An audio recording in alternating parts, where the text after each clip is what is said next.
The world we live in is quite overwhelming. And the period of life we're living through right now is also quite overwhelming. We're all trying to get through that early adulthood stage, this transitional period where we are trying to figure out who we are, trying to figure out our identities, what we like, what we don't like, how we present. People are always trying to tell us what to do, what to be, what trend to follow, what to buy, what to consume. And it's a lot, especially when it comes to money, because money has become sort of an identifier for who you are. And like, oh, buy this, buy that, follow this trend, do this, go to this place, enjoy this experience.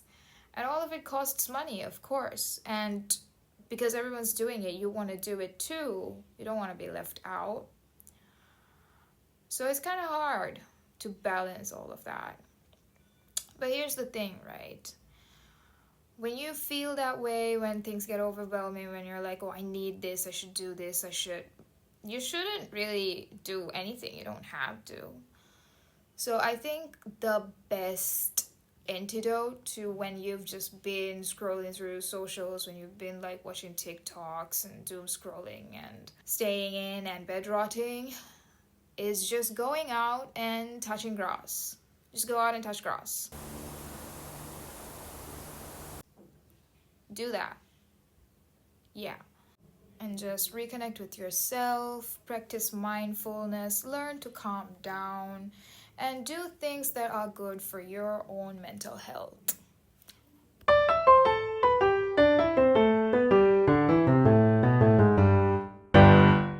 Welcome to budgetfunla. So when I start feeling insane because I'm staying at home and I can't really afford to go out and do stuff, this is my system, right? I journal. In this episode of budgetfunla, I'm going to walk you through what I do when I don't really have much money to go out and, pay for things. But also, I want to do something that is good for me and my mental health. And also, it's enjoyable. And one of those things is journaling. So what I'm going to take you through is my journaling process. And this is something you can try out. You don't have to do it like I do. You don't have to do it a particular way. One thing I absolutely love about journaling is it's very, it doesn't have a lot of rules. So you can just do it however you want. And there are so many different types of journaling as well, which means you can just go with whatever feels right for you. Here I am junk journaling, which means I am basically taking bits and pieces of stuff that I have hoarded over the past few months, and I'm cutting it all out to make a little collage out of them.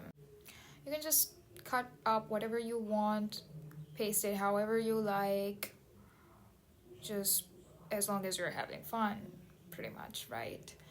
And I decided that I wanted the background to be painted, so I'm just painting the background here. I wanted it to be a night sky because I wanted like the buildings to pop out against the background. So that's what I'm doing, just painting a little sky for the background. And you can do just whatever you want is the thing. Like what I love about journaling is while I am doing this, I am fully focused on doing this, right? I'm being very mindful and I'm in the moment. I'm not worried about anything else. I'm not stressing about money or uni or bills or anything else. And that is, I think, the best part about this, which is why it's so good for my mental health, for anybody's mental health, is you just get to be present in the moment.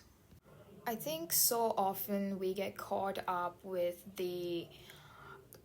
how fast life is. There's always something to do, there's always something to be done, there's always something to worry about and think about.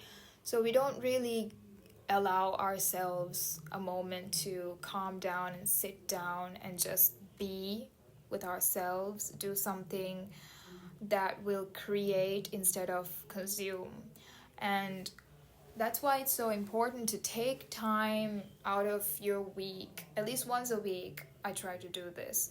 So it makes me feel human, if that makes sense. I feel like it's a little reset that I need every week to just feel like a normal person, to calm down and get rid of the stress of what has been accumulating throughout the days. And it's really good for you. Just if you've never tried this, I would tell you just try it. Uh, Ideally, I actually do like going outside to do this. I like going out and sitting somewhere in nature under a tree on the grass. You know, it helps ground myself. But on the day I planned to do this, it was very, very rainy and there was this huge storm, so I couldn't go out, which is why I did it indoors. But if you're planning to do this, I would really highly recommend you go out and just sit under a tree, feel the wind on your face, and take your time with this. Don't rush. Just fuck around and find out, if you will. You don't have to make something pretty, you don't have to make something worthy of putting in an exhibition. It doesn't matter. The end product isn't really the goal here. The goal is the process. Just enjoy the process. And that's what I would advise anybody to do. This is something anyone can do. You don't need to be talented for it. You don't need to be an artist for it. You don't really need to do anything for it. And I believe that it's in every human being, the urge to create, right? We like singing, we like dancing, we like making things out of nothing. And this is just part of that. So if this is something you don't do, I would really highly recommend you give it a try. It's great for you, it's cheap, it's a very, very underrated form of self-care. Or maybe not underrated anymore, I think, but I feel like more people should still do it. So if you feel up for it, just grab a book, grab some scraps, grab some paints, and go ahead and make something for yourself. And here's the finished page for this one.